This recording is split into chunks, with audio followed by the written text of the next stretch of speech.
Welcome back to Southern Nevada Sports News. I've had a quick jumper swap in the ad break. Yes, it would be very un-Australian of me if I didn't do this. Come on, the Wallabies. So, obviously, massive game coming up on Saturday morning. But joining us now, special guest, and the dulcet tones as well. Now, we pretend to be in the media, Jeff, but this guy, he's made to be on the media. That's right. His voice, wait until you hear it. Here he is, Bill Millsy Miller, the owner of the Vegas Lions. Welcome, Millsy.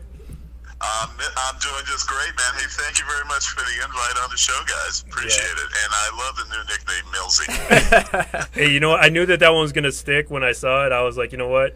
I've been looking for a really good nickname for Bill, and that's it. That's the one. And that's from Wado back at Pro Kick as well. He actually got you as Belko and Millsy as Millsy within a minute on Facebook. So, Wado, you've done it again, mate. Well done. Good job. All right, man. We got a winner. That's it. So, let's talk baseball, Bill. Obviously, last night, a bit of a blowout, but a happy blowout as far as you're concerned. So, 7-1 to your boys, the Royals. Absolutely. And I was really worried about DeGrom. I mean, he owned the Dodgers, but he, I guess his mojo may have worn off. But I couldn't be more happier than I'm going back to Gotham up 2-0. Nice. So how do you see the rest of the series playing out, Millsy? Well, I'm hoping they don't have to come back to Kansas City to play. Okay. Yeah, and that means that they'll basically close this out in New York. That'd be great. It'd be great for the city of Kansas City. Well, you know what? Who it wouldn't be great for is Jim Gemma.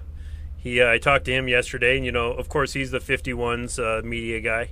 And, yes, he is. Yeah, he's agreed to come on their show next week. We're going to have him on either way, but they had a viewing party of the games, which I didn't know, and I was very upset that I wasn't invited to. But it's exciting because a lot of people don't understand it. Las Vegas is the farm team for the Mets. So when they win, it's kind of like Big Brother winning. So that's a lot of good stuff happening there, and so I'm sure that they want a 7-game series. I know Bill doesn't want to have a 7-game series, especially after what happened last year against. We don't even want to mention their names. We're not going to give them any props at all. Yeah, I could not. The longer this stretches out, the more angst I get. I did notice Bill had a brand new KC hat on. Is that a new one, or was it just you just have to dust it off? No, that's the one that I picked up when I went back for the family reunion a couple of years ago. Nice. Did you speak to the family at all in the last few days?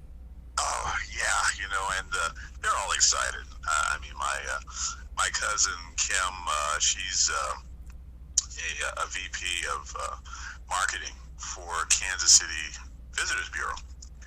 So she had to entertain a couple of clients at last night's game. So not a very pretty job, but somebody's got to do it. That's it. Well, that sounds good. That's awesome. Now, being the last segment, Belko, we do have to get onto your picks as well, and we can grab some off you too, Millsy. So, Belko, give us your picks for this weekend. What do you think? Well, I already gave one today, which was TCU covering the spread.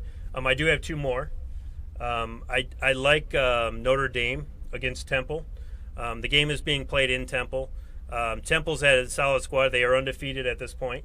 I just think that Notre Dame is going to be a bigger match than they're used to, and that they're going to be able to cover the 10.5, I believe that it is. And then my second, and will be my third pick actually, would be Cincinnati in the NFL. They're -1 right now at Pittsburgh. Pittsburgh's always a tough place to play, but them being in their third string quarterback, or I don't even know if it's their fourth string. I think it's going to be a little bit of a challenge. Andy Dalton, a lot of people don't know, is really the number 1 rated quarterback so far this year. And, everyone wants to look at Brady and Aaron Rodgers and all that, but Andy Dalton is actually the number 1 guy, which is Cincinnati's quarterback. So I really think he's going to have a solid game. They got 2 good running backs in Cincinnati. Their defense is playing well. It's the reason why they're 6-0. Now, the good thing about this show being replayed on YouTube is that viewers can go back, rewind, and get these tips, because this guy's on fire at the moment. He's 7-1 the last 3 weekends. So I hope everyone took down those tips. Well, I do want to tell you this. Last night I took the Rockets. I'm sorry, the Nuggets against the Rockets. The Rockets were a big favorite, plus 10.5. And I basically, I felt like it was going to be a tighter game, so I took the 10.5 points. And the Nuggets actually won by 20. So, it was, a 30.5-point win for me, and then I always get upset that I should have took the money line, but, it was still good. Now, you've got this theory with basketball. Yes. Now, you were telling me a couple of nights ago Yep. that when a team gets up early by sort of 15, 20 points, the game always tightens up. So, well, the good thing about there's a lot of apps out right now, and I'm not going to plug any app companies until they sponsor us, but you heard it, the app companies. We're coming for you. I will forward you this. We're by coming the way. for you. But there's a couple apps out there, and they let you do the in-game betting. Yep. What inevitably happens in basketball is that a team will go up, 10, 15 points. Sometimes they're getting points. Sometimes they're laying a couple. So the line gets really misstrued. So it's a great time to jump on these games, and I do pretty well on those. So, moving on, we chatted briefly about the rugby earlier in the show, as everyone knows. But Millsy, you weren't on then. I know how much you love your international sport. So I'm sure you've been following this game this week. But they're calling it the biggest game in rugby history. So I'm not surprised. It is literally all on the line. So both teams. Both have won 2 World Cups. It's a chance for the first team ever to win 3 World Cups. And the All Blacks have 4 players retiring after this match. So it is absolutely massive. Millsy, what do you think is going to happen?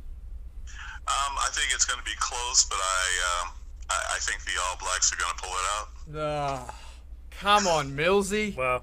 So the spread is -6.5. What do you think? All Blacks to win, so that I could see you in an All Blacks an All Blacks jumper next week. Well, I'm glad you brought that up, actually. So the Twitter handle for this show is SNSportsNews. You go on there, you can see where to donate. GoFundMe. We've already raised $300. And it's a big if, the All Blacks win on Saturday, I'm going to have to do the show next week in that disgusting black jumper. I'm going to try to find one, too. We're both going to do it. I don't have a problem with it. That's okay with me.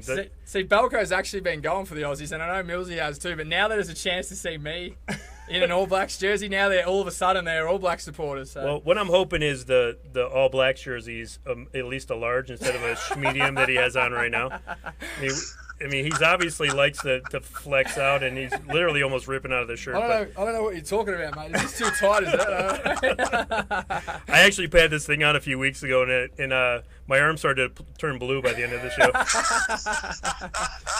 So Millsy's actually going to provide the All Blacks jumper because there's no way I've got one in my closet. So Yes, indeed. So Millsy's got it. Millsy, just before we finish up, what else has grabbed your eye this week in any sports?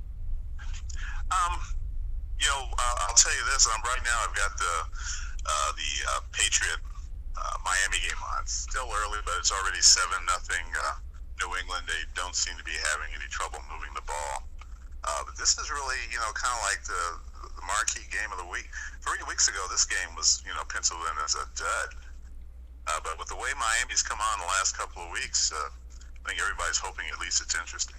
So speaking of duds in England this weekend, we got Jim Bob Crazy Cooter, the new offensive coordinator for the Lions, and playing the Chiefs. What do you think about that game? I hate to say this. I think the Chiefs are actually going to win that game, which might be the kiss of death, by the way. Yeah. And just to back up on the rugby, I'm not necessarily an All Blacks fan. I just want to see you running around with an All Blacks. Millsy, don't back out now, mate. Once you're in, you're in. So. Hey, well, just a reminder that the GoFundMe account is up and available. Yep. The proceeds of that account will go to Movember, which is a charity for men's prostate health. Definitely get in on that. I definitely want to see this guy in the All Blacks jersey. I mean, I know how much it's going to hurt him, and he'll probably rip it off like in one motion, like after the end of the show. But it should be fun.